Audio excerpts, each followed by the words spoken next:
नमस्कार दोस्तों, मैं सुनील श्रोती स्वागत करता हूं आपका स्टडी आईक्यू हरियाणा के इस ऑनलाइन प्लेटफॉर्म पे।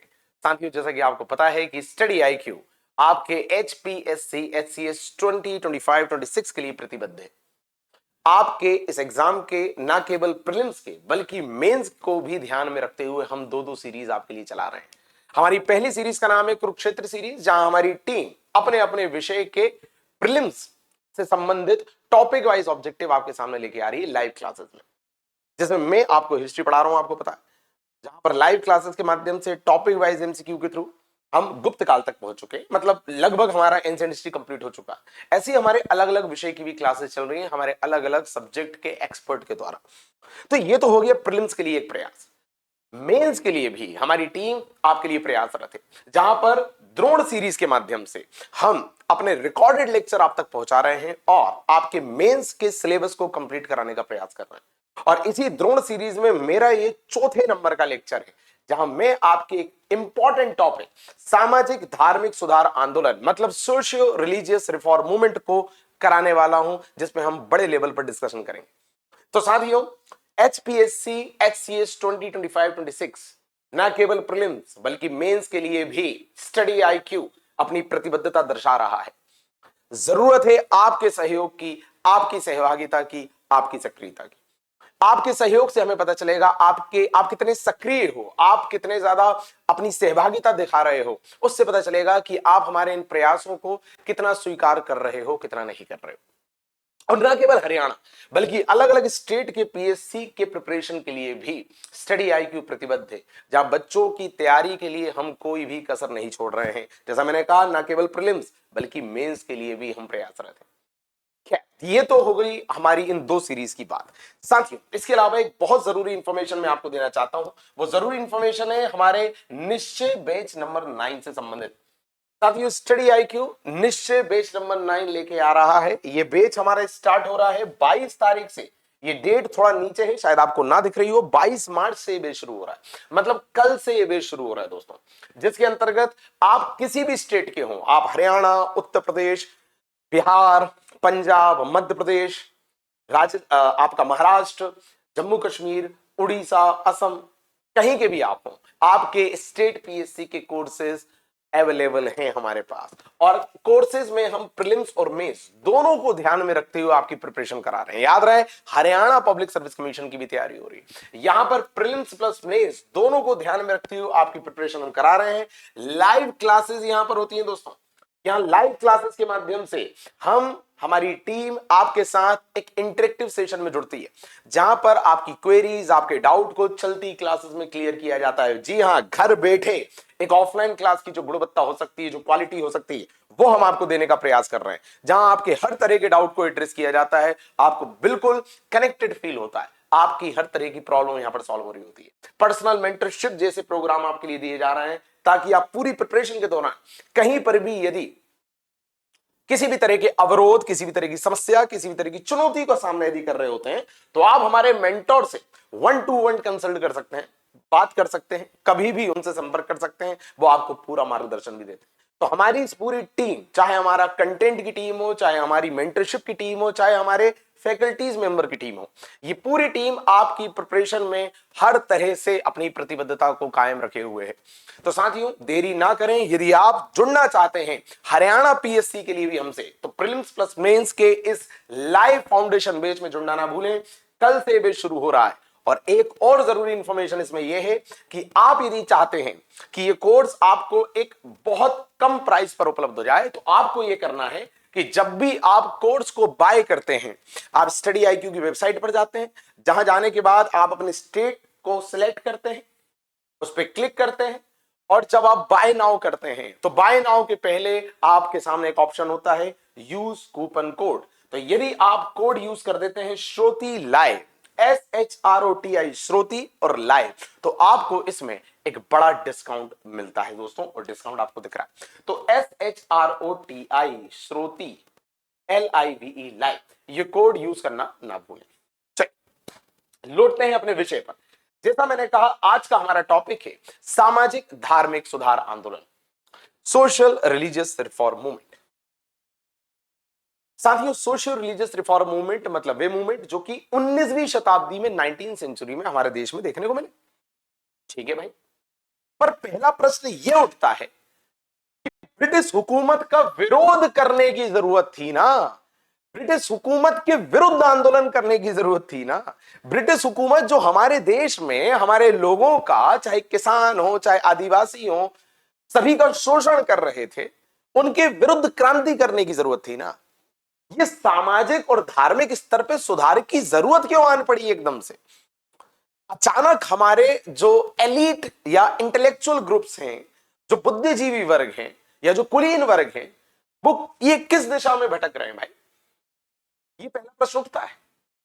जब हम हमारे पेड कोर्सेज में भी पढ़ाते हैं तो बच्चा हमसे यही पूछता है, पहला प्रश्न कि सर 19वीं शताब्दी मतलब 19th सेंचुरी की आप बात कर रहे हो, मतलब ब्रिटिशर्स का रूल भारत पे चल रहा था, जिसे अपन कॉलोनियल पीरियड कहते हैं, औपनिवेशिक काल, जहां पर वो हमारे किसानों का भी शोषण कर रहे थे, उनके ऊपर इस तरह का टैक्सेशन लगा रहे थे, उनको कुछ विशेष तरह की फार्मिंग के लिए मजबूर कर रहे थे, जहां पर वो हमारे जो शिल्पकार लोग हैं, जो जो हमारे आर्टिसंस हैं, जो हमारे क्राफ्टमैन हैं, उनका शोषण कर रहे थे, जहां वो हमारे हमारे हमारे जो घरेलू उद्योग हैं, उनके खिलाफ इस तरह की नीतियां बना रहे थे कि वो पतन की ओर जा रहे थे। तो चाहे इकोनॉमिकली हो, चाहे रिलीजियस हो, क्योंकि अपने धर्म मतलब क्रिश्चियनिटी को भी भारत में जोर शोर से प्रसारित कर रहे थे। तो चाहे धर्म हो, चाहे इकोनॉमी हो, चाहे सोशल लेवल पर हो, हर लेवल पर वो हमारा शोषण कर रहे थे। तो जरूरत तो उनके विरुद्ध खड़े होने की थी ना। ये क्या ही हो रहा है? ये अचानक समाज और धर्म के आधार पर सुधार करने की जरूरत क्यों पड़ गई? तो पहला प्रश्न क्या उठता है दोस्तों? पहला प्रश्न क्या उठता है कि क्यों ये आंदोलन, क्यों? ये क्यों तो आपके दिमाग में भी आएगा ना भाई, व्हाई व्हाई दिस मूवमेंट।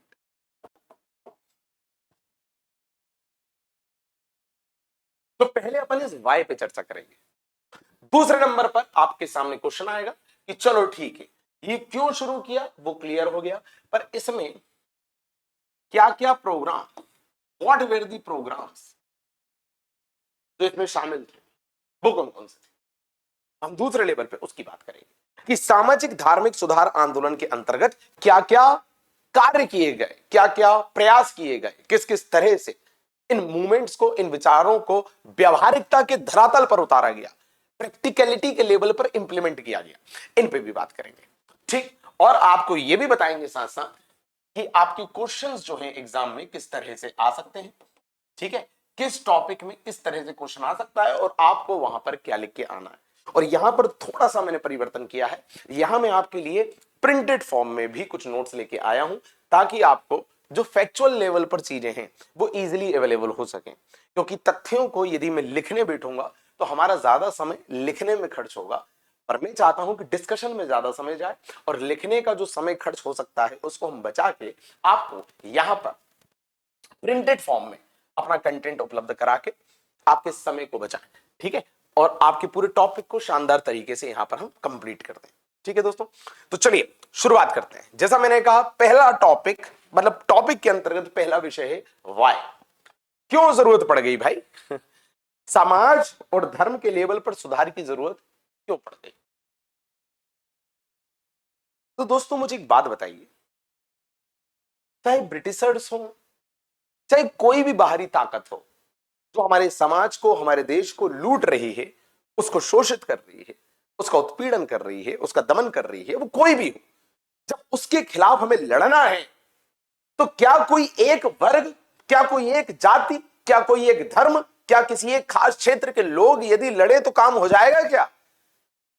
सोचिए, कोई एक particular region, religion, caste, gender,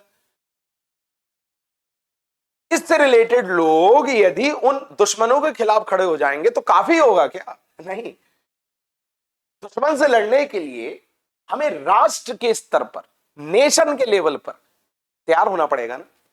एक नेशन उनका विरोध करेगा तब वो आसानी से हमारे देश से बाहर चले जाएंगे ना। अकेला एक वर्ग, एक जाति, एक जेंडर, एक क्षेत्र के लोगों से तो कुछ नहीं होगा ना। क्या होना पड़ेगा? एकजुट होना पड़ेगा, एक राष्ट्र, एक नेशन के तौर पर संगठित होना पड़ेगा, यूनाइट होना पड़ेगा। और जब ये यूनिट इनसे लड़ेगी तब उन्हें हमारे देश को छोड़ के जाना पड़ेगा। मानते हो ना आप? मतलब एक चीज तो क्लियर है कि दुश्मन को यदि हमारे देश के बाहर निकालना है तो हमें एक राष्ट्र के रूप में तैयार होना पड़ेगा, हमें एक अखंड यूनिट के रूप में दिखना पड़ेगा, एक इंटीग्रेटेड रूप में दिखना पड़ेगा। मानते हो ना? ठीक। तो मतलब क्या चाहिए आपको? राष्ट्र चाहिए। क्या चाहिए? नेशन चाहिए सर। क्या चाहिए? नेशन चाहिए, दुश्मन को बाहर निकालने। ठीक। क्योंकि जब नेशन होगा तभी होगा राष्ट्रीय आंदोलन, नेशनल मूवमेंट।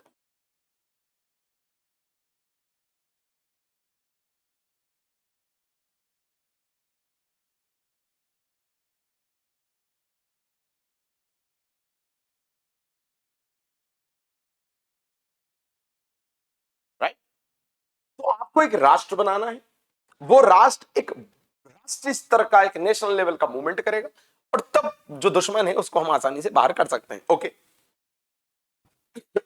पर ये होगा कैसे? नेशनल मूवमेंट मतलब क्या? राष्ट्रीय आंदोलन मतलब क्या? राष्ट्रीय आंदोलन कहते किसको है?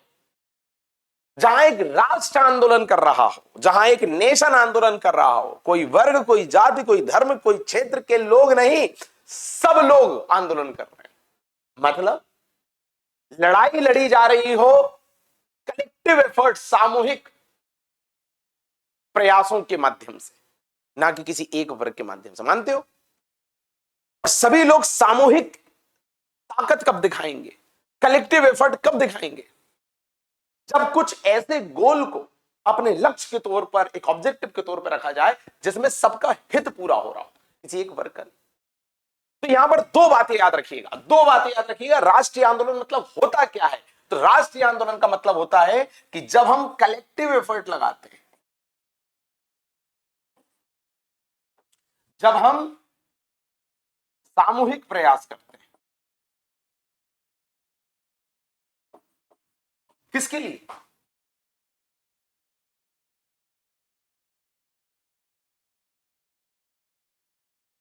सामान्य लक्ष्य की प्राप्ति के, और अचीविंग सम कॉमन ऑब्जेक्टिव और गोल। राइट। याद रहे, कुछ ऐसे लक्ष्य जो सभी के लिए लक्ष्य हो, किसी एक वर्ग, किसी एक जाति, किसी एक धर्म, किसी एक क्षेत्र का लक्ष्य नहीं, सभी का जो लक्ष्य होना चाहिए, कॉमन गोल। जब गोल कॉमन होगा, जो सभी के लिए जरूरी होगा, तब सभी लोग अपनी अपनी धर्म, जाति, बिरादरी, क्षेत्र, जेंडर से ऊपर उठकर कलेक्टिव होकर एफर्ट लगाएंगे। वो कलेक्टिव एफर्ट ही राष्ट्रीय आंदोलन है, वो सामूहिक प्रयास ही राष्ट्रीय आंदोलन है। जैसा मैंने कहा, irrespective of, irrespective of, irrespective मतलब परवाह किए बिना। किसकी परवाह किए बिना? Gender, religion, region, caste, languages, जो कुछ भी बैरियर होते हैं, हमें एकजुट होने के क्रम में जो कुछ भी बैरियर होते हैं, हमें यूनाइट जब हम हो रहे होते हैं, उस दौरान जो कुछ भी बैरियर होते हैं जिस आधार पर हम टूटते हैं, हम उन सबकी परवाह ना करें। कुछ ऐसे लक्ष्य स्थापित करो जो हर जेंडर, हर रिलीजन, हर रीजन, हर कास्ट, हर लैंग्वेज के व्यक्ति का लक्ष्य हो, जिससे हर एक व्यक्ति अपने आप को कनेक्ट कर सके, हर एक व्यक्ति अपने आप को संबद्ध कर सके। तब भूल जाएंगे, तब उस समय कोई भी उच्च जाति, निम्न जाति, अपर क्लास, लोअर क्लास, महिला, पुरुष, मेल, फीमेल, किसान, जमींदार, पीसेंट, लैंडलॉर्ड, ये बन के नहीं लड़ेगा। सब लोग भारतीय बन के लड़ेंगे, सब लोग अपनी इस आइडेंटिटी से ऊपर उठ जाएंगे, एकजुट हो जाएंगे, कलेक्टिव एफर्ट लगाएंगे, ताकि कुछ कॉमन गोल्स को अचीव किया जा सके। तो कभी आपसे कोई पूछे कि राष्ट्रीय आंदोलन मतलब क्या, तो कहना कि जब हमारा राष्ट्र, मतलब जब हमारा समाज, irrespective of its gender, religion, region, caste, languages, collective effort लगाता है किसी कॉमन गोल को अचीव करने के लिए, तो उस कलेक्टिव एफर्ट का नाम है राष्ट्रीय आंदोलन, नेशनल मूवमेंट। जो हमारा देश अपनी जाति, धर्म, क्षेत्र, लिंग, इन सब की पहचानों से ऊपर उठकर सामूहिक प्रयास करता है कुछ सामान्य लक्ष्य की प्राप्ति के लिए, तो सामूहिक प्रयास का नाम है राष्ट्रीय आंदोलन। मानते हो? और ये जरूरी है, तभी एक दुश्मन बाहर निकलेगा। यदि, क्योंकि हमारे देश में डाइवर्सिटी इतनी है ना, यदि हम लोग कास्ट के आधार पर लड़ने लगे तो हर कास्ट के अपने अलग गोल हैं, हम अपनी छोटी छोटी लड़ाइयों के लिए ही बलिदान अपना देते रहेंगे। भाई 1857 की क्रांति में यही हुआ ना, रिवोल्ट ऑफ 1857। और क्या था रिवोल्ट ऑफ 1857 में? कुछ और नहीं, आपके हर प्रतिनिधि, हर नेता अपने अपनी जरूरत के लिए प्रयासरत थे। किसी को अपने बेटे को राजगद्दी पर आसीन करवाना था, किसी को अपनी पेंशन प्राप्त करनी थी, किसी को जो मिल रही सुविधाएं अंग्रेजों ने बंद कर दी थी उसके खिलाफ मोर्चा खोलना था, कोई सेना में अपने साथ हो रहे भेदभाव के खिलाफ लड़ रहा था। तो 1857 की जो क्रांति है वो राष्ट्रीय आंदोलन क्यों नहीं बन पाया? इसलिए तो नहीं बन पाया ना क्योंकि हम सब अपने अपने पर्सनल गोल्स को सेट किए हुए थे और हम बटे हुए थे, हम राष्ट्र के रूप में तो थे ही नहीं। भारत जैसा तो कुछ था ही नहीं, नेशन जैसा तो कुछ था ही नहीं। तो जरूरत काहे की थी? जरूरत थी उन गलतियों को सुधारने की जो 1857 की क्रांति में हुई थी, क्योंकि बलिदान में कमी नहीं थी, प्रयासों में कमी नहीं थी, समर्पण में कमी नहीं थी, कमी थी रणनीति में, कमी थी स्ट्रेटजी में। स्ट्रेटजी सही होती, रणनीति सही होती तो हो सकता है 1857 का परिणाम कुछ और हो सकता था। जरूरत क्या है? जरूरत है राष्ट्रीय आंदोलन। ओके, जब कोई एक लड़ाई लड़ी जा रही है तो वो लड़ाई किसी एक जाति की, धर्म की, क्षेत्र की, भाषा के लोगों की नहीं, सबकी लड़ाई होगी। कोई आंदोलन हो रहा होगा तो कोई भी व्यक्ति आंदोलन को किसी धर्म, जाति या संप्रदाय का आंदोलन नहीं कह सकता, राष्ट्र का आंदोलन कहेगा। ओके, तब जाके अंग्रेजों के ऊपर एक दबाव पड़ेगा। और इसी को तो कहते हैं यूनिटी इन डाइवर्सिटी, कि यार हम सबके इन आधारों पर अलग अलग कुछ अपेक्षाएं, एक्सपेक्टेशन, गोल्स हो सकते हैं। There is a diversification in the society. Okay, we accept it, but उस डाइवर्सिफिकेशन के बावजूद कुछ तो ऐसी बातें हैं ना जो हम सबको चाहिए, कुछ तो ऐसे ऑब्जेक्टिव और गोल है ना जो हम लोगों के बीच कॉमन है। तो क्यों ना हम उन कॉमन गोल्स के आधार पर एकजुट हो जाएं। और एकजुटता की ताकत जब अंग्रेजों के सामने आएगी तो उन्हें इस देश को छोड़ के जाना पड़ेगा। ओके,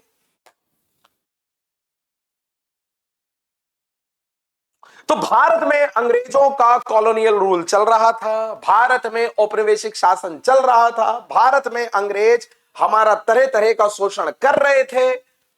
उस शोषण के खिलाफ एक देश के रूप में हमें खड़ा होना था, एक राष्ट्रीय स्तर का आंदोलन हमें चलाना था, जो कि ऐसे संभव था, ये जरूरी था। बट फिर प्रश्न वही आया कि सर राष्ट्रीय आंदोलन चलवाइए ना, ये हमारे सामाजिक और धार्मिक सुधारकों को क्या हो गया? ये लोग सोशल और रिलीजियस लेवल पर रिफॉर्म क्यों कर रहे हैं भाई?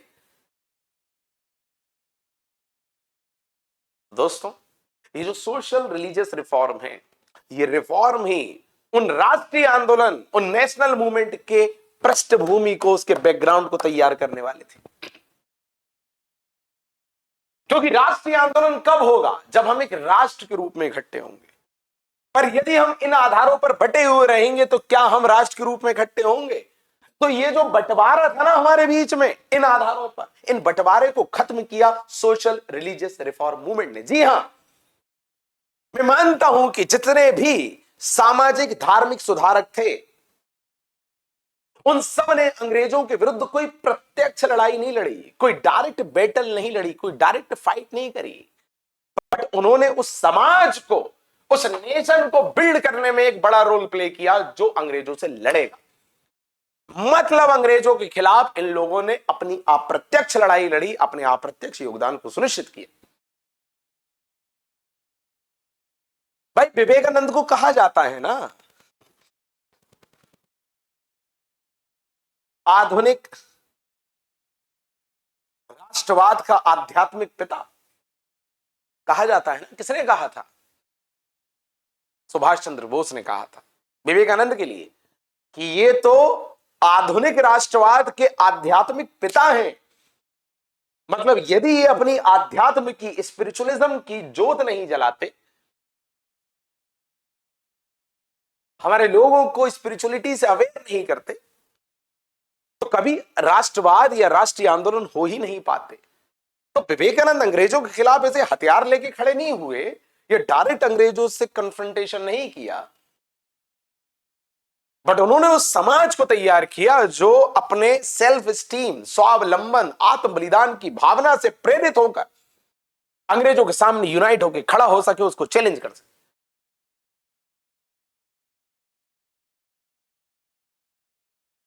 क्योंकि जैसा मैंने कहा, समाज तो बटा हुआ था ना, समाज तो बटा हुआ था। हमारे चैलेंजेस ही कुछ और थे, हमारे जीवन के गोल ही कुछ और थे। हमें तो जाति और बिरादरी के आधार पर एक दूसरे से लड़ना था।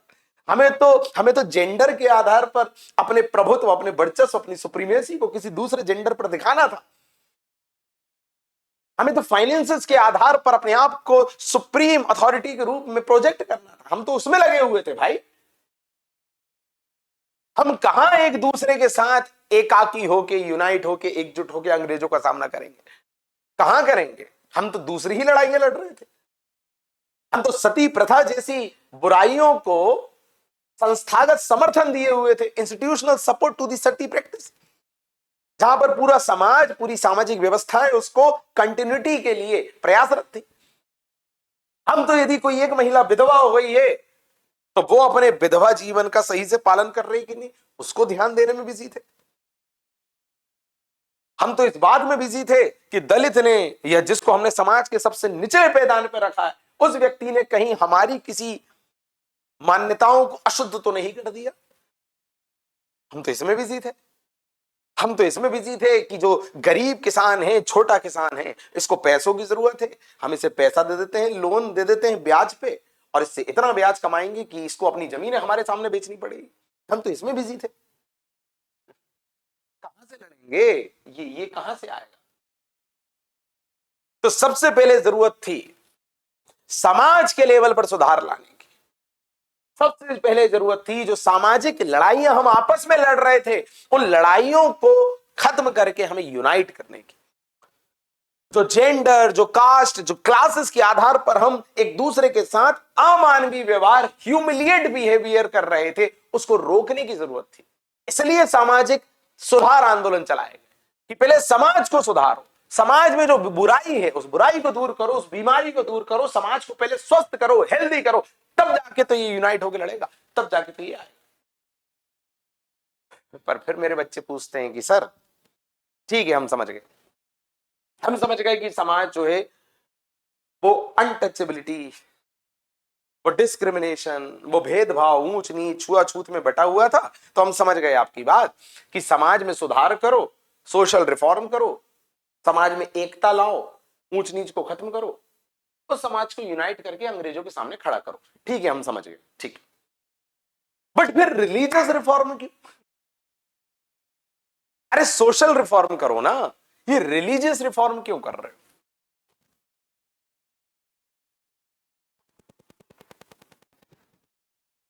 तो दोस्तों, आप सभी जानते हो कि हमारी जो सामाजिक व्यवस्थाएं हैं, जो हमारी सामाजिक प्रथाएं हैं, जो social norms, social customs, traditions जो हमारे हैं,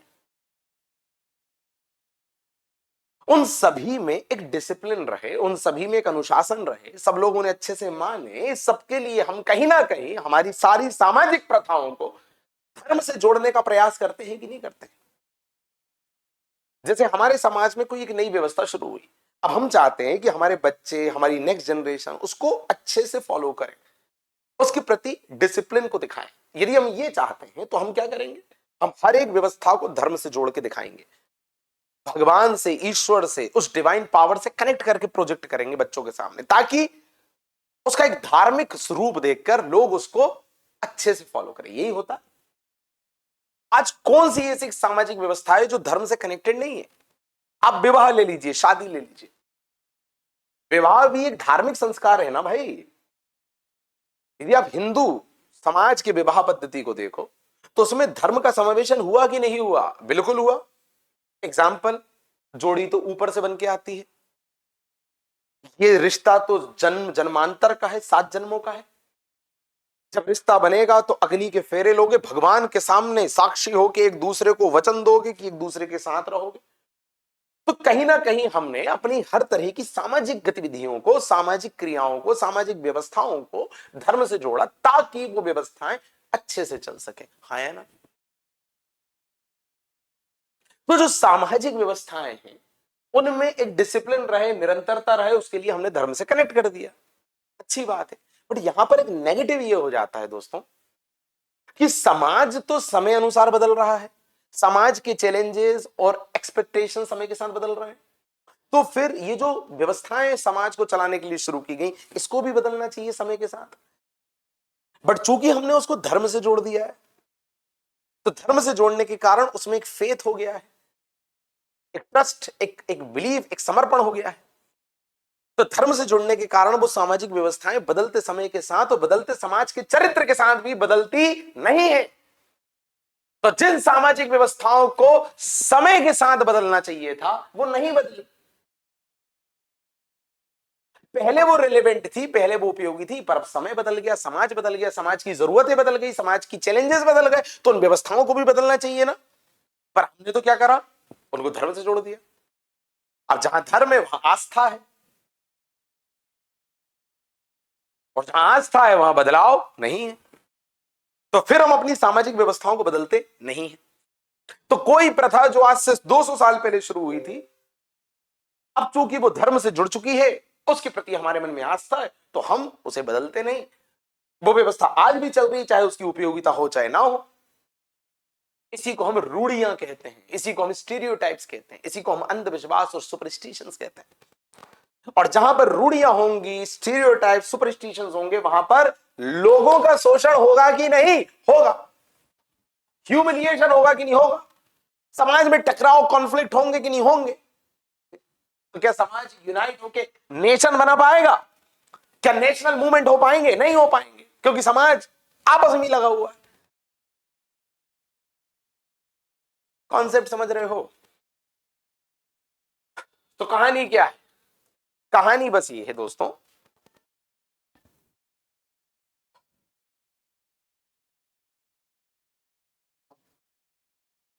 कहानी बस ये है कि जो आपकी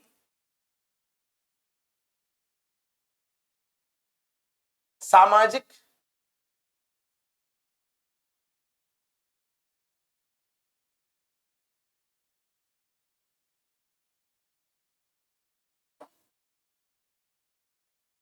आपका जो समाज का स्वरूप है ना दोस्तों, वो समाज का स्वरूप मतलब नेचर ऑफ सोसाइटी,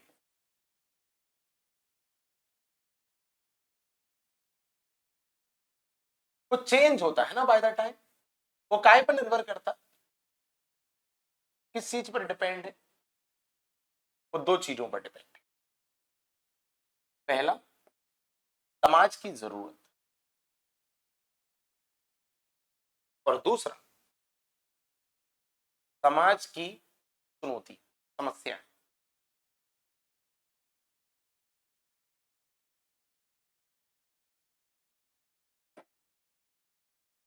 किसी भी समाज का नेचर, की समाज कैसा, डिपेंड करेगा कि समाज की अभी की जरूरत है क्या, तो वो उसके लिए उस तरह के एफर्ट्स लगा रहा होगा। और दूसरा, इस समाज के आज की चैलेंजेस क्या है। इन दोनों चीजों से ही समाज का नेचर तय होता है, मानते हो आप? समय बदलता है तो समाज की जरूरत मतलब नीड और the requirement of the society change होती है। समय बदलता है तो समाज से को मिलने वाले जो चैलेंजेस हैं वो चेंज होते हैं। जैसे आज हमारी समाज का चैलेंज क्या है? आज हमारे समाज का चैलेंज है एंजाइटी, डिप्रेशन, एकाकीपन, लोनलीनेस, क्योंकि हम लोग दूर हो गए एक दूसरे से, सोशल मीडिया, इंटरनेट, इस सब के कारण। तो आज समाज की जरूरत है कि हमारा जो यूथ है वो बहुत परेशान है, वो अकेला है, वो बेचैन है, वो डिप्रेस है। ये आज के समाज की जरूरत समस्या है, राइट। और आज के समाज की नीड क्या है कि यहां पर ह्यूमैनिटी वैल्यूज ये थोड़ा सा कम होते जा रहे हैं, मटेरियलिज्म बढ़ते जा रहा है, तो इसको बैलेंस करना ये मेन जरूरत है, राइट। तो आज का समाज अलग तरह का। आज से 20 साल पहले, 30 साल पहले समाज में अपन ये शब्द सुनते ही नहीं थे कि एंजाइटी भी कुछ होता है, क्योंकि लोग एकजुट होकर रहते थे। पहले यूनिटी ज्यादा थी, भाईचारा ज्यादा था, एक दूसरे का सहयोग था, रिश्ते थे, उसके दम पर आदमी जी जाता था। तो पहले की चुनौतियां अलग थी, आज की चुनौतियां अलग है। पहले की जरूरतें अलग थी, आज की जरूरतें अलग है। तो समाज का नेचर क्या हुआ, बाय द टाइम चेंज हुआ। और जैसा समाज का नेचर होगा जो कि इन दो चीजों पर निर्भर है, उसी तरह समाज में क्या होती है, रीतियां। उसी तरह का समाज में क्या होता है, प्रथाएं। मतलब हम कस्टम ट्रेडिशन,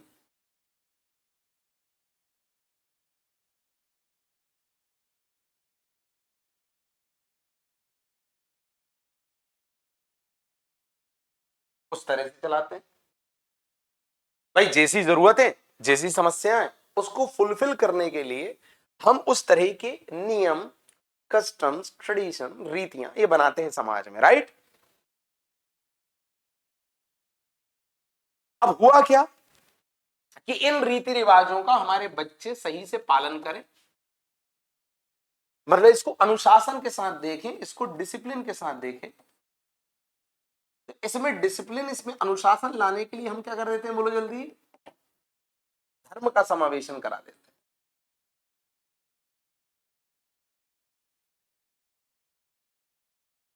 रिलीजन के साथ उसे कनेक्ट कर देते हैं, उसे कोरिलेट कर देते हैं। अच्छा, अब यहां तो ये चीज तो अच्छी है कि हम अनुशासन लाना चाहते थे, तो रिलीजन के साथ उसका कोऑर्डिनेशन करा दिया। मैंने अभी जैसा एग्जांपल दिया आपको कि समाज में चैलेंज था कि लोग अपने कहीं डिजायर्स को पूरा करने के लिए नैतिकता, चरित्र, इसका नुकसान ना करें, एथिकल वैल्यूज को डिस्टर्ब ना करें। तो हमने क्या किया, हमने विवाह जैसा एक कॉन्सेप्ट लेके आए, शादी, कि भैया शादी करो, जिस व्यक्ति से आपकी शादी हुई है उसी के प्रति आपको अपने भाव, अपने इमोशंस रखने हैं, और समाज में गंद ना फैलानी है, राइट। उसके अपने तरीके भी तय कर दिए, ऐसे होगी शादी, वैसे होगी शादी, वैसे होगी। पर लोग उसमें अनुशासित रहे, तो उसके लिए क्या करा, धर्म का समावेशन कर दिया कि जोड़े तो ऊपर से बन के आ रहे हैं। शादी हो गई तो भगवान के सामने तुमने कसम खाई, अपने साथी को तुम धोखा नहीं दे सकते, ये सब आपने किया। बट अब इसका नेगेटिव क्या हो गया, नेगेटिव एस्पेक्ट ये हो गया बच्चा कि बाय द टाइम जब समाज की जरूरतें बदली, जब समाज की समस्याएं, चुनौतियां बदली, तो कायदे से रीति रिवाज भी बदलने चाहिए थे, पर हमने नहीं बदले। क्यों, क्योंकि इसको हमने कनेक्ट कर दिया गाय से धर्म से, और धर्म मतलब फेथ, आस्था। तो हमने इसमें बदलाव नहीं करे। अब जब रीति रिवाजों में बदलाव नहीं होते हैं समय के साथ, तो ये रीति रिवाज क्या बन जाते हैं, रूढ़ियां, मतलब स्टीरियोटाइप्स, अंधविश्वास मतलब सुपरस्टिशंस।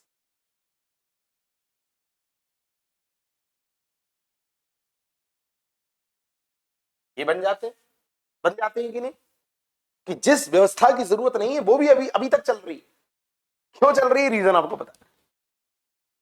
अब इससे क्या होता है, जब रूढ़ियां, मतलब जिसकी जरूरत नहीं है वो फिर भी समाज में चल रही है, तो इससे लोगों का शोषण होता है, ह्यूमिलिएशन,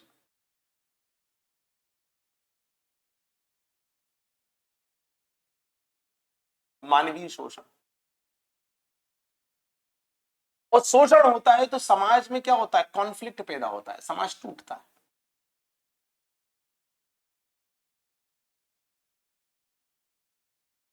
अब समाज में कॉन्फ्लिक्ट होने लगे, किनकी वजह से, उन्हीं रीतियों की वजह से। तो जो रीति रिवाज समाज की जरूरत और समस्याओं के लिए आए थे, वो अब समाज को तोड़ रहे हैं, समाज में ह्यूमिलिएशन कर रहे हैं, शोषण कर रहे हैं। तो इसलिए यदि तुम चाहते हो कि समाज में कॉन्फ्लिक्ट ना रहे, तो तुम्हें शोषण को रोकना पड़ेगा। तुम चाहते हो शोषण रोके, तो तुम्हें रूढ़ियां, अंधविश्वास को खत्म करना पड़ेगा। और तुम चाहते हो कि रूढ़ियां और अंधविश्वास खत्म हो, तो तुम्हें अकेला समाज नहीं, तुम्हें धर्म में भी परिवर्तन, धर्म के सही इंटरप्रिटेशन को भी आगे लाना पड़ेगा। इसलिए जो रिफॉर्म मूवमेंट हुए वो केवल सोशल नहीं हुए, वो सोशल और रिलीजियस हुए। समझ रहे हो?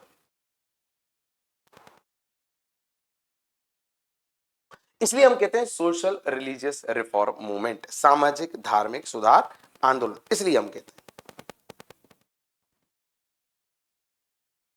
ओके, तो ठीक, समझ गए आप?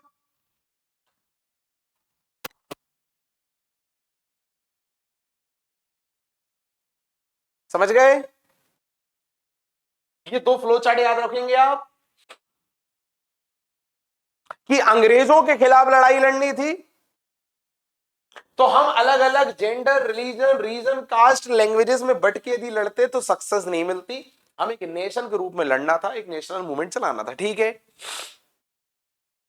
तो नेशनल मूवमेंट हम चलाएं, उसके लिए हमें लोगों को कलेक्टिव एफर्ट वाला बनाना था ताकि वो कॉमन कॉज के लिए, कॉमन ऑब्जेक्टिव के लिए एफर्ट्स लगा सके, राइट?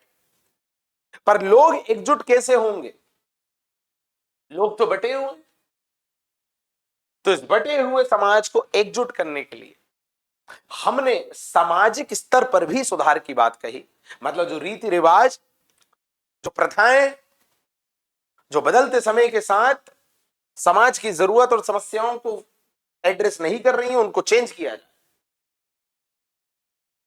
और धर्म के जिन नियमों के आधार पर समाज में अंधविश्वास, सुपरस्टिशंस को बढ़ावा दिया जा रहा है, उनको भी करेक्ट रूप में जनता के सामने इंटरप्रेट करें और बताएं कि धर्म ये नहीं कह रहा जो लोग कह रहे हैं, धर्म कुछ और कह रहा है। Correct interpretation of the religion. इसलिए हमारे सामाजिक धार्मिक सुधारकों ने सामाजिक धार्मिक सुधार आंदोलन चलाया। तो आंदोलन अकेला सामाजिक नहीं चलेगा, सामाजिक और धार्मिक चलेगा। रीजन बता चुका हूं। और जब ये चलेगा तो कॉन्फ्लिक्ट खत्म होगा, लोग यूनाइट होंगे, और यूनाइट होंगे तो एक नेशन के तौर पर खड़े होंगे। नेशन के तौर पर खड़े होंगे तो अपने अपने इंडिविजुअलिज्म, व्यक्तिवाद से ऊपर उठकर एक कॉमन कॉज के लिए कलेक्टिव एफर्ट लगाएं। और उस कलेक्टिव एफर्ट को ही क्या कहते हैं? Nation, national movement. क्या बात है? क्लियर? तो अब कभी तुमसे कोई पूछे what is this, what does the social and religious reform means, what was the need for the social and religious reform, तो आप बता पाएंगे कि what was the need for the social and religious reform. आप बता पाएंगे कि what was the need for the reform in the religion as well, not only in the social level. ठीक, चलो ठीक। तो अब जितने भी सामाजिक धार्मिक सुधारक आए हम उन्हें देखेंगे। अब यहां पर दूसरा मुद्दा जो अपन एड्रेस करेंगे कि व्हाट, व्हाट मतलब उन्होंने कौन कौन से एफर्ट्स लगाए, हम उनको एड्रेस करेंगे। क्यों, क्यों वाला तो सॉल्व हो गया ना, वाई, वाई सॉल्व हो गया, आपका वाई सॉल्व हो गया। हम देखने वाले हैं व्हाट वेर दी एफर्ट्स। तो आप कभी भी याद रखेंगे कोई भी सोशल रिलीजियस रिफॉर्मिस्ट आएगा, वो सबसे पहले तो दोस्तों अपने कुछ विचार प्रस्तुत करेगा, अपने कुछ थॉट्स शेयर करेगा। और ऑब्वियसली थॉट वही होंगे जो समाज की बुराइयों को खत्म करने के लिए होंगे, और जो धर्म में भी, धर्म का जो प्रैक्टिस है कि रिलीजन की प्रैक्टिसेस हम जो जो गलत कर रहे हैं उसको एड्रेस करने वाले होंगे। और दूसरा, अब अपने विचारों को यदि कोई व्यक्ति प्रॉपरली प्रोपेगेट करना चाह रहा है, प्रसारित करना चाह रहा है, वो चाह रहा है कि सभी लोग इससे कनेक्ट हो, तो उसके लिए कोई व्यक्ति दो काम करता है। तो एक तो वो विचार देगा, और दूसरा अपने विचारों के प्रसार के लिए वो दो प्रयास करेगा। पहला प्रयास तो वो ये करेगा कि वो लेखन करेगा, ठीक, राइटिंग्स, कुछ भी लिखेगा वो। कभी वो किताबें पब्लिश करेगा, मतलब बुक्स, कभी वो अपनी पत्रिका मतलब मैगजीन पब्लिश करेगा, ठीक। दूसरा काम वो ये करेंगे कि वो किसी ना किसी संस्था, किसी ना किसी ऑर्गेनाइजेशन को एस्टेब्लिश करेंगे। तो आप जब सोशल रिलीजियस रिफॉर्म मूवमेंट पढ़ेंगे तो आप हर एक विचारक के विचार देखेंगे, फिर आप देखेंगे कि अपने विचारों को प्रसारित करने के लिए उन्होंने कौन सी किताबें लिखी और कौन सी पत्रिकाएं उन्होंने चलाई। और आप देखेंगे, पत्रिका मींस मैगजीन, राइट, मैगजीन की बात होगी। और आप देखेंगे कि अपने विचारों को व्यवस्थित रूप से लोगों तक पहुंचाने के लिए उन्होंने ऑर्गेनाइजेशन, उन्होंने संस्था की भी स्थापना की। क्योंकि आप सभी जानते हैं कि जब हम इंस्टीट्यूशनल लेवल पर कोई काम करते हैं तो वो काम थोड़ा सा सिस्टमैटिक, थोड़ा व्यवस्थित हो पाता है ना? तो अपने कामों को सिस्टमैटिक और व्यवस्थित करने के लिए उन्होंने इंस्टीट्यूशंस का भी सहारा लिया। तो आप देखते हैं राजा राममोहन रॉय ब्रह्म समाज की स्थापना करी, आप देखते हैं दयानंद सरस्वती, उन्होंने आर्य समाज की स्थापना करी, आप देखते हैं कर्नल अलकॉट और मैडम ब्लवत्स्की, उन्होंने थियोसॉफिकल सोसाइटी की स्थापना करी। आप देखते हैं कि स्वामी विवेकानंद, उन्होंने अपने गुरु के नाम में उनके विचारों को प्रसारित करने के लिए रामकृष्ण आंदोलन शुरू किए, रामकृष्ण परमहंस मिशन शुरू किए, उन्हें कंटिन्यू किया, कई सारे मठ स्थापित किए, बेलूर मठ और मायावती मठ। तो चाहे कोई इंस्टीट्यूट या ऑर्गेनाइजेशन एस्टेब्लिश करे, चाहे लेखन का कार्य करे, हमें उनको देखना है और ये देखना है कि उनके विचार क्या थे। और याद रहे, लगभग सबके विचार एक जैसे। धर्म में जो जो प्रैक्टिसेस हैं, रिलीजन में जो जो प्रथाएं हैं जो कि ह्यूमिलिएशन को, शोषण को, डिस्क्रिमिनेशन को बढ़ावा देती हैं, उनके खिलाफ सभी लोग बोलेंगे। सोसाइटी में जो भी डिस्क्रिमिनेशन वाली व्यवस्थाएं हैं उनके खिलाफ सब लोग बोलेंगे। ठीक है। अच्छा, इसके अलावा कुछ इन्होंने दूसरे कार्य भी किए, कुछ उनके विशिष्ट कार्य जो केवल उन्हीं ने किए। तो यहां पर अपन स्पेसिफिक भी देखेंगे। देखो, किसी भी टॉपिक को जब आप ऐसे क्लासिफाई करके पढ़ोगे ना तो बहुत इजीली हो जाता है।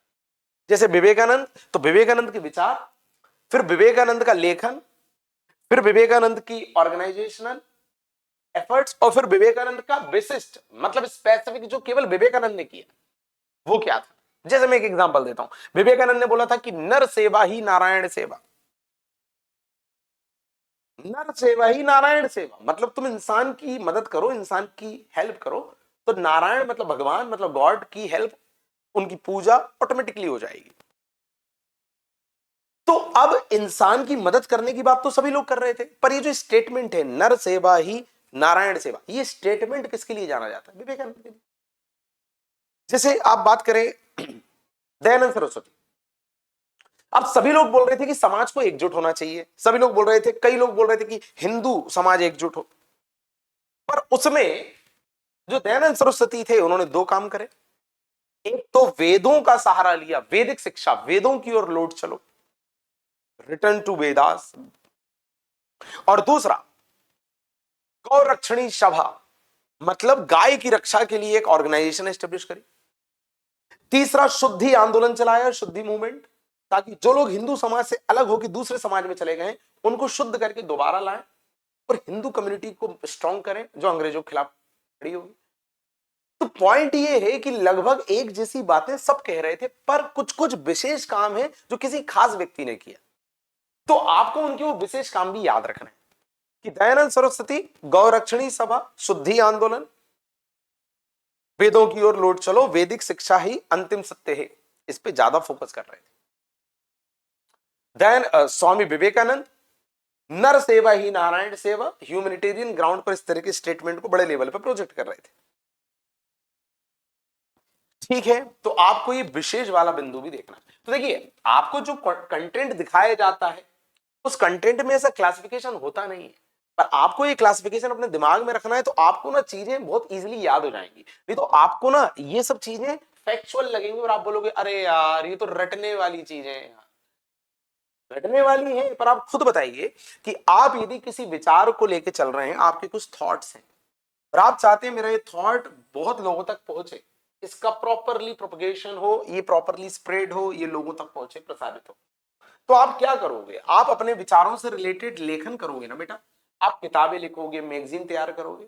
आप क्या करोगे? आप किसी ना किसी ऑर्गेनाइजेशन को एस्टेब्लिश करोगे ना जो उस दिशा में काम करे, सेमिनार कराएगी, कई तरह के काम करेगी। आप उससे रिलेटेड कुछ विशेष प्रयास भी करोगे ना। तो यही सबने किया बेटा। तो आपको मेनली इस तरह से क्लासिफाई करके इनके कंटेंट को देखना है, तो आप ज्यादा अच्छे से चीजों को समझ पाएंगे, एड्रेस कर पाएंगे। क्या बातें क्लियर है? ठीक है, तो अपन अब इन तीन चार तरह से क्लासिफाई करके कंटेंट को देखेंगे। ठीक है भाई, शुरू किया जाए। अच्छा, क्वेश्चंस कैसे आएंगे वो हम आपको कंटेंट आपके सामने रखते हुए बताते चलेंगे। चलिए, सबसे पहला जो टॉपिक आपको हम यहां दिखाने वाले हैं, थोड़ा सा मैं इसको जूम कर देता हूं। अच्छा, ये सारा कंटेंट, ये सारी फाइल आपको कहां मिलेंगी? ये सब आपको मिलेगा दोस्तों, मेरा जो टेलीग्राम ग्रुप है उसका नाम है @SUNEEL सुनील और SHROTI श्रुति। ठीक है, सुनील श्रुति, यहां पर आपको मिलेगा। चल, और इस टेलीग्राम में आपको जो मेरी जितनी भी क्लासेस होती हैं यूट्यूब पर, उसकी क्लास के पहले लिंक प्राप्त हो जाती है।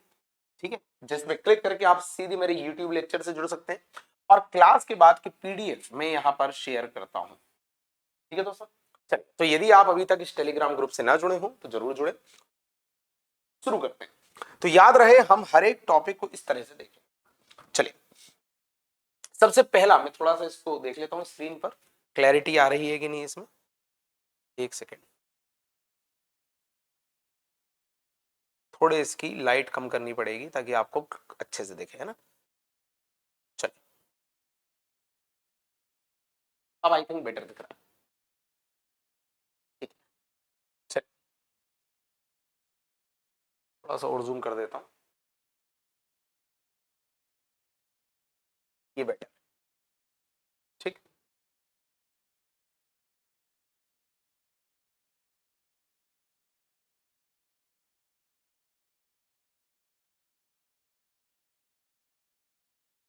ओके, ये बेटर।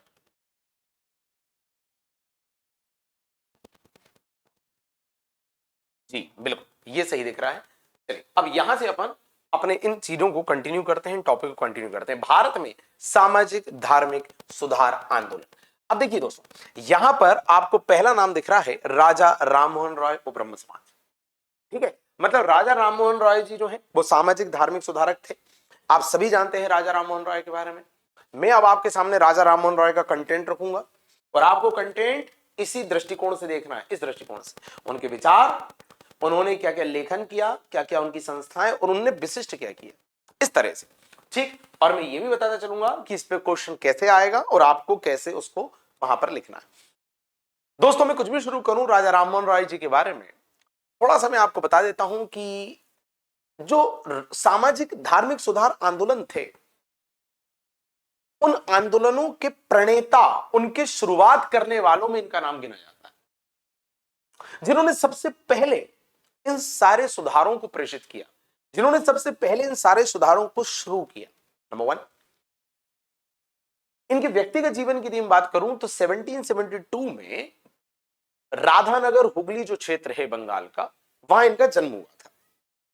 आप सभी जानते हैं, जब हम प्रीलिम्स भी पढ़ते हैं तो हम देखते हैं कि राजा राममोहन रॉय के नाम के आगे जो राजा लगा है, वो राजा की उपाधि उन्हें अकबर सेकंड ने दी थी, जिन्होंने अपनी पेंशन बढ़वाने के लिए इन्हें ब्रिटेन भी भेजा था। वहीं पर इनकी डेथ हो गई थी, आप सभी जानते हैं। तो राजा राममोहन रॉय के नाम के आगे लगा राजा, उनको दी गई एक उपाधि थी जो अकबर टू ने दी थी। Number one, later Mughal period का जो एक राजा था।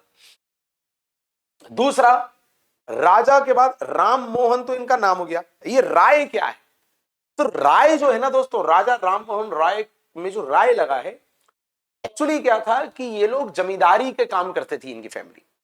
तो इनकी फैमिली को राय रैयान की उपाधि दी गई थी। क्या दी गई थी उपाधि? रैयान। तो इसलिए इन सबके नाम के आगे राय लगा होता था। तो ये तो बड़ी बेसिक सी बातें हो गई। तो राजा राममोहन रॉय, तो राजा नाम अकबर टू, राय जो है वो रैयान उपाधि से आया है, जो इनकी फैमिली का जो काम था उसके कारण इनके परिवार को दिया गया था। तो पूरा नाम हो गया राजा राममोहन इनका नाम, और राय। ठीक, 1772 में राधानगर हुगली में इनका जन्म हुआ, ये भी ठीक। हुआ ये कि पढ़े लिखे व्यक्ति थे, वेस्टर्न एजुकेशन उन्होंने प्राप्त की। उसके बाद जो ब्रिटिश हुकूमत है उसी के अंतर्गत ये नौकरी भी करते थे, ब्रिटिश शासन में नौकरी करते थे, सरकारी नौकरी। ठीक है, अब हुआ ये कि इनकी जो भाभी जी थी उनको सती बनाया गया। अब भाभी को सती बनाए जाने के बाद ये थोड़े आहत हुए, ये डिस्टर्ब हुए कि ये क्या है भाई, एक औरत जिसके पति का देहांत हो गया है उसे आप चिता पर बैठने के लिए कैसे मजबूर कर सकते हैं। ये इन्हें बहुत ज्यादा ह्यूमिलिएटिंग, अमानवीय, शोषित करने वाला लगा। तब फिर इनके दिमाग में ख्याल आया कि मुझे ही अब कुछ करना पड़ेगा। समाज में जितनी भी कुप्रथाएं हैं, वही रीतियां रिवाज अब बदलते समय के साथ भी नहीं बदल पा रहे हैं और लोग इनका बहुत सीरियसली अनुसरण कर रहे हैं। क्यों? वही रीजन कि लोगों ने इन रीति रिवाजों को डिसिप्लिन में रखने के लिए उसको धर्म से जोड़ दिया। अब चाहकर भी कोई इसे बदलना नहीं चाह रहा है। सबको ये लग रहा है कि भैया ये तो धर्म का काम हो रहा है। तो इन्हें लगा कि भाई कोई नहीं, मुझी को आवाज उठानी पड़ेगी। फिर इन्होंने ब्रिटिश नौकरी से इस्तीफा दे दिया। उसके बाद इन्होंने समाज सुधार के कार्यों में खुद को लगाया और इनके ही प्रयासों से जो एक बड़ा काम हुआ, जो अभी हमने देखो इधर एक हेडिंग डाली थी कि किसी भी समाज सुधारक में इस तरह से क्लासिफाई करके देखना विशिष्ट कार्य कि इनने क्या एक स्पेसिफिक किया। यदि हम इनके विशिष्ट कार्य की बात करें या योगदान की बात करें तो इन्हीं के प्रयासों से सती प्रथा उन्मूलन अधिनियम, सती प्रथा निषेध अधिनियम 1829 पारित हो पाया। सती प्रैक्टिस एबोलिशमेंट एक्ट 1829, ये इन्हीं के एफर्ट्स की बात आया। उस समय गवर्नर जनरल था लॉर्ड विलियम बेंटिक। तो बेंटिक के टाइम पे राजा राममोहन राय के प्रयासों से सती प्रैक्टिस एवोल्यूशन एक्ट आया और सती प्रथा को इन्होंने गैर कानूनी घोषित करवाया। ये इनका विशिष्ट योगदान, जिसके लिए इनको क्रेडिट जाता है। वो विशिष्ट वाला पॉइंट याद रखना मेरा। अब पढ़े लिखे व्यक्ति हैं, व्यवहारिक बातें कर रहे हैं, तो हर तरह की कुप्रथा अंधविश्वास पे आवाज उठाएंगे। तो इन्होंने अपने क्या क्या विचार दिए, अब हम वो भी देखेंगे। अच्छा, पर विचारों के अलावा दो बातें अपन और देख रहे हैं कि भाई उसके लिए इन्होंने क्या लेखन किया, उसके लिए इन्होंने कौन सा ऑर्गेनाइजेशन एस्टेब्लिश किया। तो इनके ऑर्गेनाइजेशन का नाम था ब्रह्म समाज, 1828 में इन्होंने एस्टेब्लिश किया। उसके बाद इन्होंने जो लेखन काम करे तो संवाद कौमुदी, मिरातुल अखबार, प्रीसेप्ट्स ऑफ जीसस, ऐसे कई लेखन कार्य भी इन्होंने किए। रही बात ब्रह्म समाज की, तो उनके विचार क्या थे और ब्रह्म समाज में किन बातों को आगे बढ़ाया गया वो तो हम देखेंगे ही। पर उसी ब्रह्म समाज में राजा राममोहन रॉय जी के बाद विभाजन भी देखने को मिला, जहां ब्रह्म समाज से जुड़े हुए लोग एक दूसरे से अलग भी होते गए। तो क्यों अलग हुए और अलग होकर उन्होंने क्या नया किया, इस पे भी बात करेंगे। तो आइए अपन अपने नोट्स की तरफ चलते हैं। सबसे पहले राजा राममोहन रॉय ब्रह्म समाज का सामान्य परिचय देखते हैं, एक जनरल इंट्रोडक्शन देखते हैं। तो देखें दोस्तों क्या लिखा हुआ है, जो मैंने आपको बताया वही सब यहां पर आपको मिलेगा। इनका जन्म 1772 में राधानगर, हुगली, पश्चिम बंगाल जो आज का है वहां पर एक ब्राह्मण परिवार में हुआ था। ठीक है भाई, ब्राह्मण फैमिली। इंग्लिश में भी लाया हूं, ठीक है, परेशान नहीं होना, दोनों को देखते चले। जनरल इंट्रोडक्शन, ठीक है। 1772 ब्राह्मण फैमिली, राधानगर, हुगली, वेस्ट बंगाल। ठीक, यहां पर इनका जन्म हुआ। इनके पिता बंगाल नवाब के यहां काम करते थे, जैसा मैंने अभी बताया आपको, जिन्हें राय रैयान की उपाधि दी गई थी। ठीक है, और राजा के साथ लगा राय इनकी इस तरह की उपाधि थी। तो जो राय है, राय, वो राय भी एक तरह की उपाधि थी। क्यों? क्योंकि इनके फादर बंगाल नवाब के यहां कार्यरत थे, जॉब करते थे। तो उन्होंने राय रैयान की क्या दी थी, उन्हें उपाधि दी। ठीक है, इसके अलावा मैंने ये तो आपको बता ही दिया कि राजा की उपाधि अकबर टू ने दी, ये भी ठीक है भाई। तो his father was employed by the Nawab of Bengal, who was given the title of Rai Raya। ठीक है, द ठीक है, आगे बढ़े। अब इन्हें कई नामों से पुकारा जाता है। ये जनरल इंट्रोडक्शन चल रहा है भाई। मैंने आपको बताया है कि भारत में समाज सुधार की शुरुआत ही राजा राममोहन रॉय के प्रयासों से, ये बताया ना मैंने आपको। तो देखिए इन्हें किन नामों से जाना जाता है दोस्तों। तो इन्हें जाना जाता है भारत का पहला समाज सुधारक, आधुनिक भारत का पिता, फादर ऑफ मॉडर्न इंडिया, भारतीय राष्ट्रवाद का जनक, father of Indian patriotism, Indian nationalism. भारतीय राष्ट्रवाद का पैगंबर, प्रॉफिट ऑफ इंडियन नेशनलिज्म, भारतीय पुनर्जागरण का पिता, फादर ऑफ इंडियन रेनेसां, और भारत का पहला आधुनिक पुरुष। आधुनिक पुरुष मतलब जो आधुनिक बातें कर रहा है, जो व्यवहारिक बातें कर रहा है, जो रेलेवेंट वाली बातें कर रहा है, जो पुरानी व्यवस्थाओं को तार्किकता के आधार पर, लॉजिक के आधार पर परख रहा है, उस आधार पर उन्हें चैलेंज कर रहा है, चुनौती दे रहा है। ओके। और भारतीय पुनर्जागरण मतलब रेनेसा, आप सभी जानते हैं कि जो जागे हुए दिखाई दे रहे हैं उन्हें फिर से जगाना, मतलब आंखें तो खुली हैं पर दिमाग नहीं खुला हुआ है। मस्तिष्क के लेवल पर, चेतना के लेवल पर, अंडरस्टैंडिंग के लेवल पर, सोच के लेवल पर, थॉट्स के लेवल पर वो आज भी सो रहे हैं, उन्हें फिर से जगाना। ओके। तो दोस्तों ये सब इनके नाम थे, ये इंट्रोडक्शन में हम इनके लिखेंगे। ओके। फिर क्या हुआ सर? फिर ये हुआ कि 1833 से 1814 तक इन्होंने ईस्ट इंडिया कंपनी के यहां नौकरी करी। और फिर इनकी भाभी, जैसा मैंने अभी आपको स्टार्टिंग में बताया था, भाभी को सती बनाए जाने के कारण ये बड़े आहत हुए और इन्होंने नौकरी से त्यागपत्र देकर समाज सुधार आंदोलन से खुद को जोड़ा। ठीक, इन्होंने कहा कि भाई सरकारी नौकरी अब छोड़ते हैं, अब अपन क्या करेंगे, समाज सुधार का काम करेंगे। ठीक, तो ये क्या हो गया, general introduction of Raja Rammohan Roy. ठीक, 1772 राधानगर हुगली में जन्म। राय रैयान इनकी उपाधि थी, जो बंगाल के नवाब के यहां नौकरी करने के कारण इनके पिता को मिली और फिर इनके नाम के साथ जुड़ी। तीसरा, कई सारे इनके नाम हैं जो ये दर्शा रहे हैं कि समाज सुधार इन्होंने ही किया, रेनेसा इन्होंने किया, आधुनिक राष्ट्रवाद, मॉडर्न एरा का जो नेशनलिज्म है वो इनके कारण आया। आधुनिक पिता ये हैं, मतलब एक ऐसे व्यक्ति हैं जो वैचारिक आधार पर बड़े आधुनिक हैं। ठीक, ये सब इनको नाम दिए गए। अब क्या काम करें, तो मैंने आपको बताया था इधर, अभी विचारों पे तो अभी हम गए ही नहीं, काम यदि देखें तो या तो कुछ लेखन करेंगे, या तो कुछ ऑर्गेनाइजेशन एस्टेब्लिश करेंगे, और या तो कुछ विशिष्ट करेंगे। तो देखें इधर, सबसे पहले इन्होंने 1815 में दोस्तों एक आत्मीय सभा नाम का संगठन बनाया। फिर 1816 में इन्होंने वेदांत सभा बनाई। फिर 1817 में डेविड हेयर के सहयोग से इन्होंने हिंदू कॉलेज बनाया। उसके बाद 1825 में 1825 में इन्होंने कलकत्ता में वेदांत कॉलेज भी स्थापित की। तो ये इनके संस्थागत प्रयास दिख रहे हैं, मैंने जो क्लासिफाई किया उसको ध्यान रखना, जो उधर व्हाइट बोर्ड पे किया, इनके इंस्टीट्यूशनल एफर्ट्स है ये सब, कि पहले इन्होंने आत्मीय सभा बनाई, फिर वेदांत सभा बनाई, फिर हिंदू कॉलेज बनाया और फिर वेदांत कॉलेज बनाया। इसके अलावा इनका जो सबसे प्रसिद्ध संगठन है, जो विश्वविख्यात है, वो है 20 अगस्त 1828 को कैलकाटा में एस्टेब्लिश होने वाला ब्रह्म समाज, उसकी इन्होंने स्थापना की। अब देखो, अभी विचारों पे तो अलग से बात करेंगे, पर इतना बस याद रहे कि एकेश्वरवाद का प्रसार किया, मोनोथीज्म।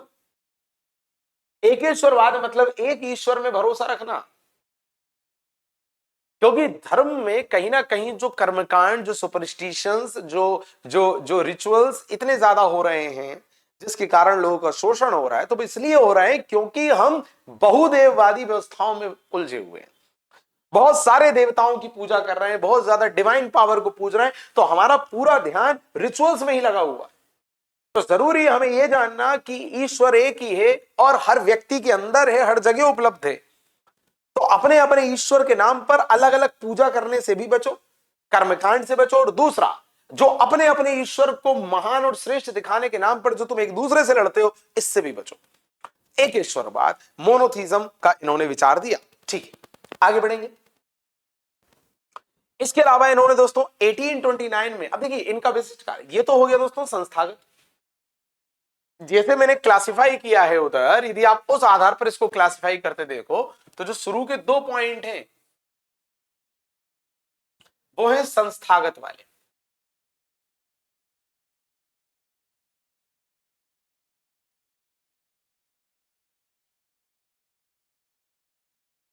क्या हो गया भाई?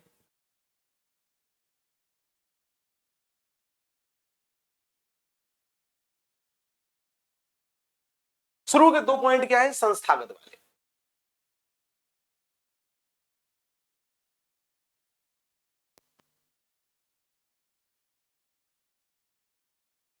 तीसरा 1829 में इन्हीं के प्रयासों से लॉर्ड विलियम बेंटिक के द्वारा सती प्रथा को प्रतिबंधित किया गया। हालांकि ये लागू हुआ था 1 वर्ष बाद, मतलब इंप्लीमेंट हुआ था 1830 में। ये आपको क्लियर रहे, ठीक है। तो क्या है, सती प्रैक्टिस एबोल्यूशन एक्ट, ठीक 18। तो ये इनका कौन सा काम हो गया, विशिष्ट वाला, स्पेसिफिक वाला, जो केवल इन्होंने किया है। तो ये वाला काम कौन सा हो गया, विशिष्ट।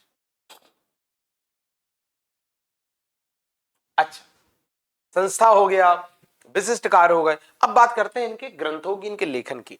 दोस्तों इनका प्रमुख और पहला ग्रंथ यदि हम बात करें तो इनका पहला ग्रंथ था तोहफात उल मुहिद्दीन। ये इन्होंने एकेश्वरवादियों को उपहार। प्रश्न आता है कि एकेश्वरवादियों को उपहार किसे कहा जाता है, तोहफात उल मुहिद्दीन को कहा जाता है, जहां पर राजा राममोहन रॉय ने एकेश्वरवाद को बढ़ावा दिया था। जहां राजा राममोहन रॉय ने बोला कि भाई एकेश्वरवाद कितना जरूरी है, ठीक, तो एकेश्वरवादियों को उपहार, ठीक है। इसके अलावा इन्होंने कई पत्रिकाएं, मतलब कई मैगजीन भी तैयार करी।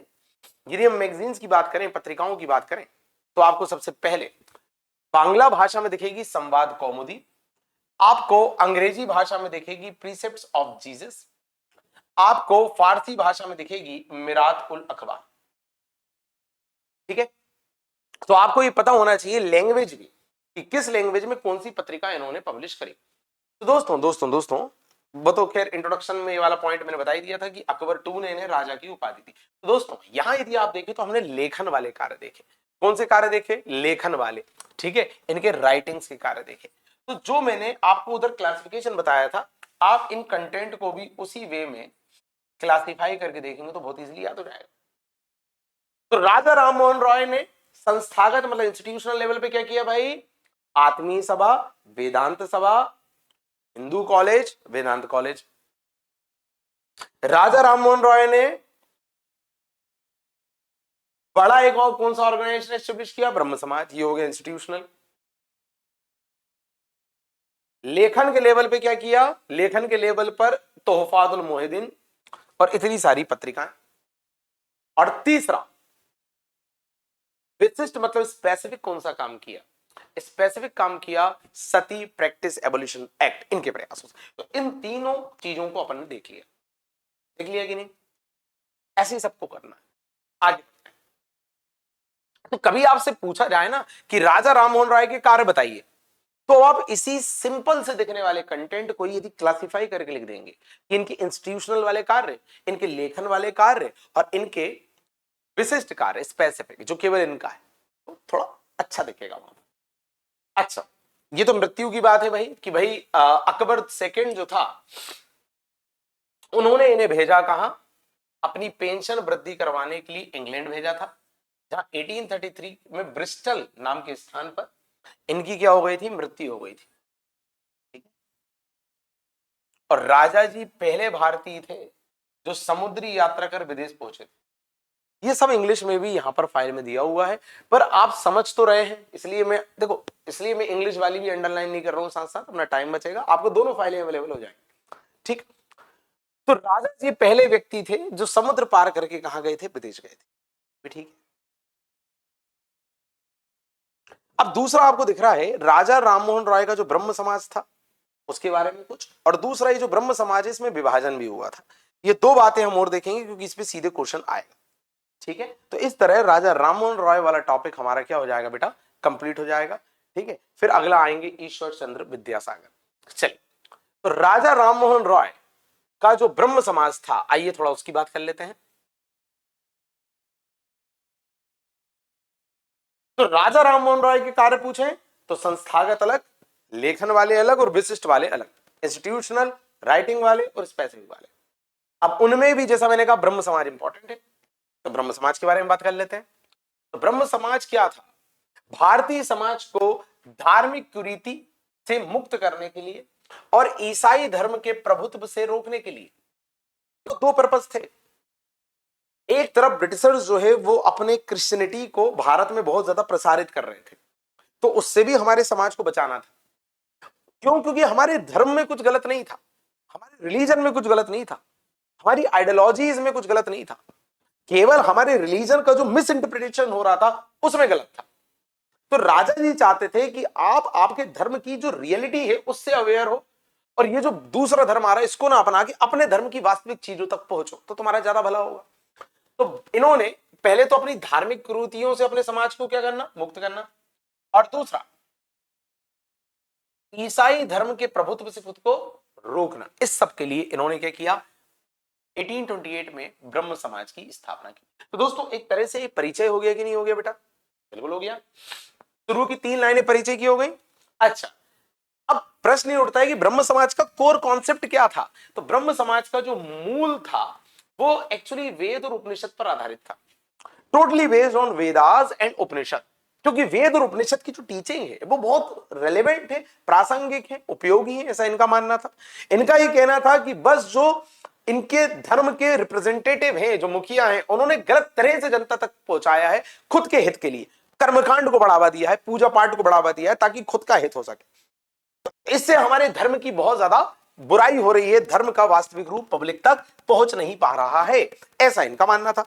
ठीक है भैया, आगे बढ़ते हैं।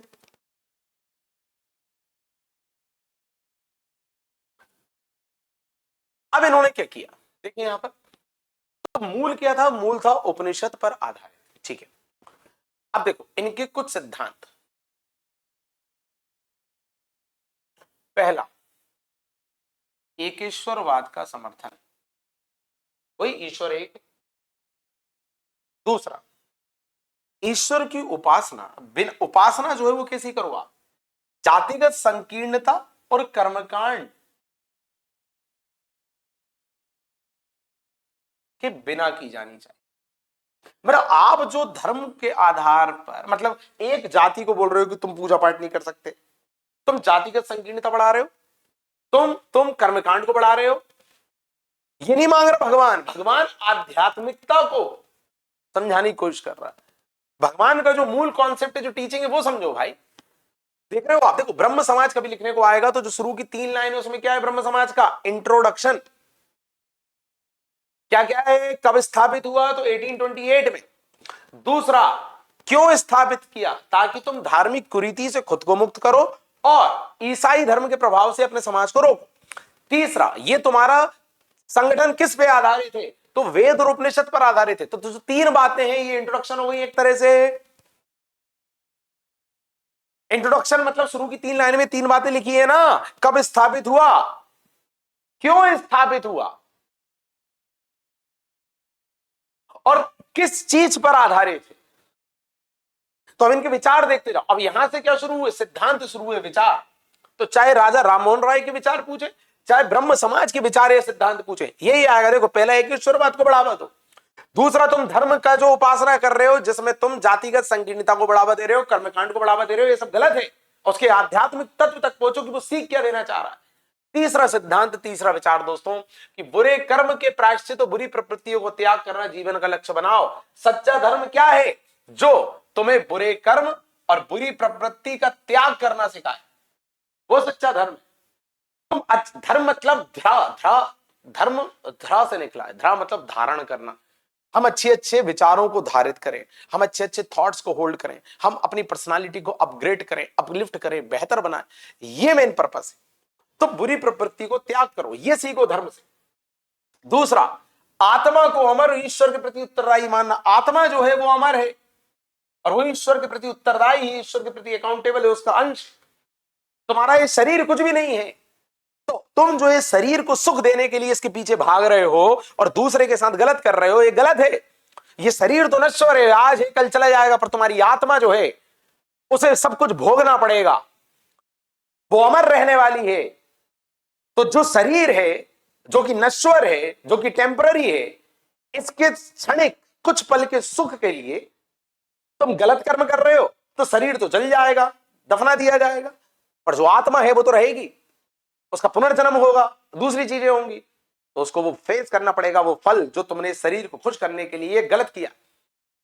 तो आत्मा की अमरता में भरोसा रखो, सच्चे कर्म को सहारा दो, कर्म फल का सिद्धांत, वही वाली बात। कि जैसा कर्म करोगे वैसा फल है, और तुम्हारी उस आत्मा को वो फल भोगना पड़ेगा।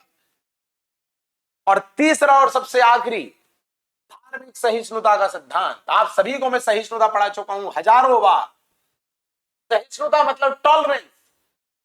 मेरे जो भी विचार हैं, मेरे जो भी सिद्धांत हैं, मेरे जो भी आदर्श हैं, मेरी जो भी मान्यताएं हैं, वो अपनी जगह हैं, पर इसका यह मतलब नहीं कि दूसरे के सिद्धांत, विचार, मान्यता, इस सब को मैं सिरे से निकाल दूं। अपनी व्यवस्थाओं, अपने विचारों के प्रति सम्मान, प्रेम रखते हुए दूसरे का भी सम्मान करना, उसको भी स्वीकृति देना, उसको भी एटलीस्ट सुनना, दिस इज सहिष्णुता, दिस इज टॉलरेंस। तो अपने विचार, अपने सिद्धांत, अपने आदर्शों के प्रति सम्मान रखते हुए दूसरे को भी स्वीकृति देना, एटलीस्ट उसको सुनना, दिस इज कॉल्ड सहिष्णुता, दिस इज कॉल्ड टॉलरेंस। तो जब तुम ये वाला भाव लाओगे तो तुम अपने से अलग लोगों को भी एटलीस्ट सुनोगे, उनके प्रति एक्सेप्टेंस रखोगे, तो उनमें जो अच्छी बातें हैं तुम्हें वो पता चलेंगी। उस तरह से तुम्हारे विचारों में जो कमियां हैं, बुराइयां हैं, तुम उसको भी एड्रेस कर पाओगे। इस तरह से तुम अपनी कमियों को ठीक करोगे और उसकी अच्छी चीजों को एक्सेप्ट करोगे। सेम वो करेगा कि वो तुम्हारी अच्छी चीजों को एक्सेप्ट करेगा और तुम्हारे विचार सुन के वो खुद की कमियों को एड्रेस कर पाएगा। इस तरह से तुम लोगों में भाईचारा बढ़ेगा, म्यूचुअल रिस्पेक्ट पैदा होगा, आपसी सद्भाव, आपसी सम्मान पैदा होगा, समाज एकजुट होगा, राष्ट्र बनेगा, अंग्रेजों का सामना कर पाएंगे। Are you getting my point? सहिष्णुता मींस दूसरे के प्रति भी एक्सेप्टेंस रखना। एक्सेप्टेंस के बाद आप उसकी पॉजिटिव एस्पेक्ट को जान पाते हो और उसको जब अपने से कंपेयर करते हो तो खुद के नेगेटिव एस्पेक्ट को जान पाते हो, खुद में सुधार करते हो, उसकी चीजों को, कई चीजों को एक्सेप्ट करते हो, तुम्हारे में मेल जोल बढ़ता है, मिला जुलापन, मिली जुली संस्कृति, जिसे अपन कंपोजिट कल्चर कहते हैं। और जब मेरे विचारों में कई विचार मैंने सामने वाले के लिए हुए हैं तो मैं कभी उसको डिसरिस्पेक्ट करूंगा क्या? नहीं। हमारे बीच एक म्यूचुअल रिस्पेक्ट पैदा होगा, एकजुटता आएगी, यूनिटी आएगी, अखंड भारत, इंटीग्रेटेड नेशन बनेगा, जो अंग्रेजों का सामना करने के लिए जरूरी है। These were the thoughts of Raja Ram Mohan Roy and the ब्रह्म समाज।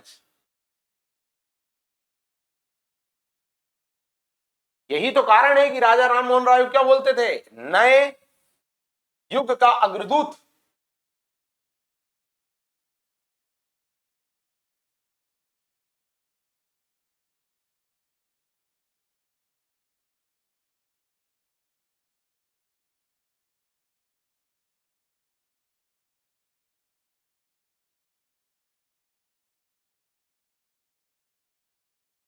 Harbinger of the new era.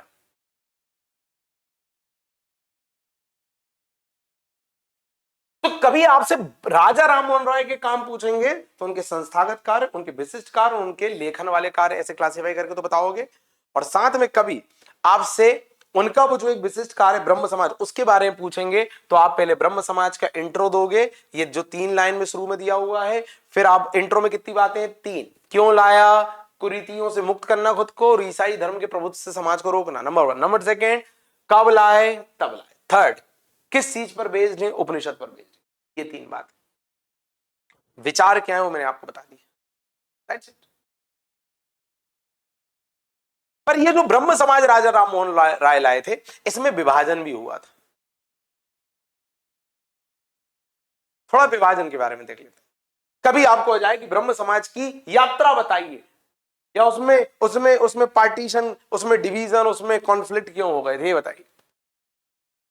तो हुआ कुछ नहीं था। देखिए, राजा राममोहन रॉय की मृत्यु के बाद, राजा जी की मृत्यु के बाद ब्रह्म समाज का जो नेतृत्व देवेंद्र नाथ टैगोर ने संभाला। अच्छा, उनने खुद ने 1839 में एक सभा बनाई थी, तत्वबोधिनी सभा, और उसको उन्होंने बाद में 1843 में ब्रह्म समाज में ही विलय कर दिया था, मतलब मर्ज कर दिया था। तो देवेंद्र नाथ टैगोर एक व्यक्ति थे जिन्होंने तत्वबोधिनी सभा नाम की एक ऑर्गेनाइजेशन बनाई थी अपनी, और फिर 1843 में उसे उन्होंने ब्रह्म समाज में ही मर्ज कर दिया था, और ब्रह्म समाज को वो चला रहे थे आफ्टर राजा राममोहन रॉय। फिर उन्होंने क्या किया, एक केशव चंद्र सेन नाम के व्यक्ति को ब्रह्म समाज से जोड़ा। पर केशव चंद्र सेन जो है वो बहुत ज्यादा परिवर्तनवादी थे, बहुत बड़े लेवल पर रिफॉर्म करना चाह रहे थे, जिससे देवेंद्रनाथ जी संतुष्ट नहीं थे, तो देवेंद्रनाथ ने उन्हें क्या कर दिया, निष्कासित कर दिया, मतलब एक्सपेल्ड फ्रॉम दी ब्रह्म समाज, निकाल दिया। फिर क्या हुआ, फिर हुआ ये कि 1866-67 में वो जो केशव चंद्र सेन थे, जिन्हें ब्रह्म समाज से निकाल दिया गया, उन्होंने अपना एक अलग ऑर्गेनाइजेशन बनाया जिसे बोलते हैं भारतीय ब्रह्म समाज। और इस तरह ये ब्रह्म समाज का पहला विभाजन था। समझ गए? तो राजा राममोहन रॉय जी की मृत्यु के बाद देवेंद्रनाथ टैगोर ने संभाला, उनकी अपनी ऑर्गेनाइजेशन थी तत्वबोधिनी सभा, उसको उन्होंने ब्रह्म समाज में मर्ज कर दिया। फिर उन्होंने केशव चंद्र सेन को इससे जोड़ा, पर केशव चंद्र सेन के विचारों से वो संतुष्ट नहीं थे, तो उन्होंने उन्हें निकाल दिया। निकालने के बाद उन्होंने अपनी एक खुद की संगठन बनाया। इस तरह ब्रह्म समाज का पहला पार्ट वो था, स्प्लिट, विभाजन। फिर क्या हुआ, हुआ ये कि जो भारतीय ब्रह्म समाज था, जो इनका केशव चंद्र सेन का, उस भारतीय ब्रह्म समाज में भी एक और विभाजन हुआ। क्यों हुआ भाई? क्योंकि केशव चंद्र सेन साहब जो थे, इन्होंने अपनी 12 साल की एक बेटी, इनकी 12 साल की बेटी थी, उसकी शादी बिहार के राजा के साथ कर दी। यार तुम अपनी 12 साल की बेटी की शादी कैसे कर सकते हो? तुम तो खुद चाइल्ड मैरिज के, बाल विवाह के खिलाफ थे। इतनी कम उम्र में तुमने अपनी बेटी की शादी कर दी। तो इस बात से इनके विरोध में शिवराज शास्त्री और आनंद मोहन बोस जो थे, उन्होंने इनकी भारतीय ब्रह्म समाज छोड़ी, और इन्होंने, इन दोनों ने अपना एक नया ऑर्गेनाइजेशन बनाया जिसका नाम था साधारण ब्रह्म समाज। अच्छा, फिर जो केशव चंद्र सेन की ब्रह्म समाज थी, तो केशव चंद्र सेन ने भी नव विधान ब्रह्म समाज की स्थापना की। इतने डिवीजन हुए। तो पहले केशव चंद्र सेन ने बनाया भारतीय ब्रह्म समाज, फिर भारतीय ब्रह्म समाज में शिवराज शास्त्री और आनंद मोहन बोस अलग हो गए और उन्होंने बना लिया साधारण ब्रह्म समाज। फिर केशव चंद्र सेन ने अपनी ही भारतीय ब्रह्म समाज का नाम बदल के कर दिया नव विधान ब्रह्म समाज। ये नाम हिंदी इंग्लिश दोनों में सेम रहेंगे, ठीक है? तो ये इस तरह से डिवीजन होता गया ब्रह्म समाज। बाकी केशव चंद्र सेन चूंकि थोड़े विख्यात व्यक्तित्व हैं, तो उनके कई बार कार्य पूछ लिए जाते हैं कि केशव चंद्र सेन ने क्या क्या कार्य किए, बताओ। तो केशव चंद्र सेन ने सबसे पहले एक इंडियन मिरर नाम का अंग्रेजी पत्र निकाला था। केशव चंद्र सेन ने एक ऑर्गेनाइजेशन स्थापित की थी, संगत सभा। केशव चंद्र सेन ने एक और ऑर्गेनाइजेशन स्थापित की थी, इंडियन एसोसिएशन। केशव चंद्र सेन के प्रयासों से ब्रह्म विवाह अधिनियम, मतलब नेटिव मैरिज एक्ट आया था 1872 का, जिसके तहत लड़के और लड़की की जो शादी की उम्र है वो मिनिमम 16 और 14 होनी चाहिए। मतलब लड़के की शादी की मिनिमम एज 16 और लड़की की शादी की मिनिमम एज 14। मतलब लड़की की आप 14 साल से पहले शादी नहीं कर सकते और लड़के की शादी आप 16 साल से पहले नहीं कर सकते। पर इन्होंने फिर खुद की लड़की की शादी 12 में कर दी। क्या? तो यदि केशव चंद्र सेन के कार्य आए तो आप ये बता देंगे, इंग्लिश में हिंदी में दोनों में आपको मिलेंगे। तो इस तरह से सामाजिक धार्मिक सुधार आंदोलन, और इस सामाजिक धार्मिक सुधार आंदोलन में एक एक व्यक्तित्व को हमने आपके सामने रखा, जिसमें आज हमने राजा राममोहन रॉय, उनके कार्य, उनकी ब्रह्म समाज और उस ब्रह्म समाज के विचार और उस ब्रह्म समाज में कैसे स्प्लिट हुए, विभाजन हुए, ये आपके सामने रखा। बाकी के व्यक्तित्व जो सामाजिक धार्मिक सुधार आंदोलनों से जुड़े थे, उन पे हम अगले लेक्चर में बात करेंगे। आई होप आपको ये सब समझ में आया होगा, पसंद आया होगा, अच्छा लगा होगा। और इसी तरह से यदि आप हमसे जुड़े रहना चाहते हैं तो आपको @सुनील श्रोती SUNEEL सुनील और SHROTI श्रोती नाम के मेरे टेलीग्राम आईडी से जुड़ जाना है। वहां पर आपको मेरे जितने भी यूट्यूब पर क्लासेस होती हैं उसके लिंक मिलेंगे और क्लास के बाद की पीडीएफ भी प्राप्त होंगे। ठीक, और ये पीडीएफ भी मैं वहां पहुंचाने आपको वाला हूं। तो कैसा लगा कमेंट करके अपना फीडबैक आप लोग जरूर देंगे।